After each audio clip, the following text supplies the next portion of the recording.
কবরের মধ্যে কিছু কিছু ব্যক্তির লাশ ফেরেশতারা খুঁজে পাবেন না। ফেরেশতারা কবরে আসবেন, আসার পরে দেখবেন যে কিছুক্ষণ আগে যে মাইয়াতকে দাফন করা হলো সে মাইয়াতের লাশ কবরের মধ্যে খুঁজে পাচ্ছেন না।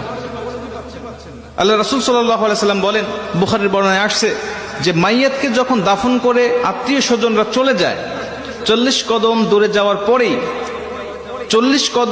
যাওয়ার পরেই তার কবরে ফেরেশতার আগমন হয়। দুইজন ফেরেশতা তার কবরে আসে।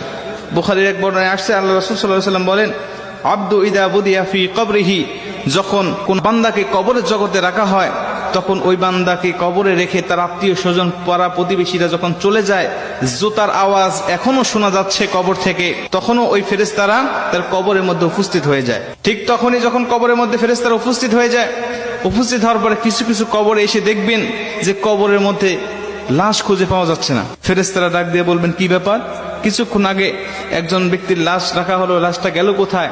তারা তাকিয়ে দেখে যে বিশাল আকৃতির একটা পাখি কবরের মধ্যে শুয়ে আছে বা দাঁড়িয়ে আছে বা বসে আছে।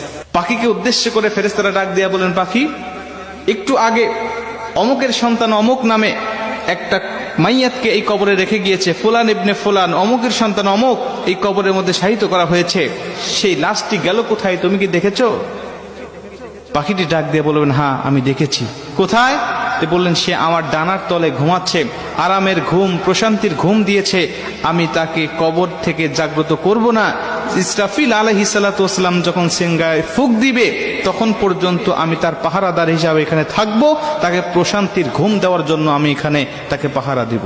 মুসলমান ভাইরা আমার, ফেরেশতারা পাখিকে ডাক দেয়া বলবেন, পাখি রে, ওই ব্যক্তিকে একটু বের করে দাও, আমরা তাকে শুধু 3টা প্রশ্ন করে চলে যাব। 3টা প্রশ্নের উত্তর যদি দিতে পারে তাহলে তুমি তাকে আরামের ঘুম, প্রশান্তির ঘুম তুমি তাকে পেরে রাখবে। পাখিটি ডাক দেয়া বলেন, না, আমি তাকে বের করে দিব না, আমি তাকে বের হতে দেব না, আমি তাকে ডাক দিতে পারবো না। খবরদার, তোমরাও উচ্চ স্বরে কথা বলবে না।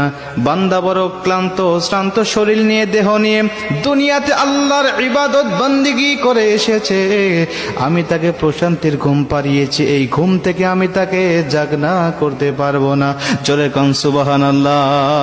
আমি তাকে জাগনা করতে পারবো না ঘুম থেকে।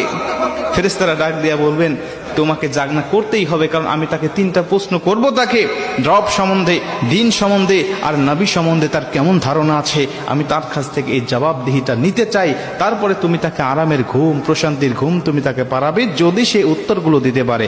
আর যদি না দিতে পারে তাহলে তার কবরটা হবে জাহান্নাম, জাহান্নামের গর্ত, তাকে জাহান্নামের বিভিন্ন আযাবগুলো ভক্ষণ করতে হবে।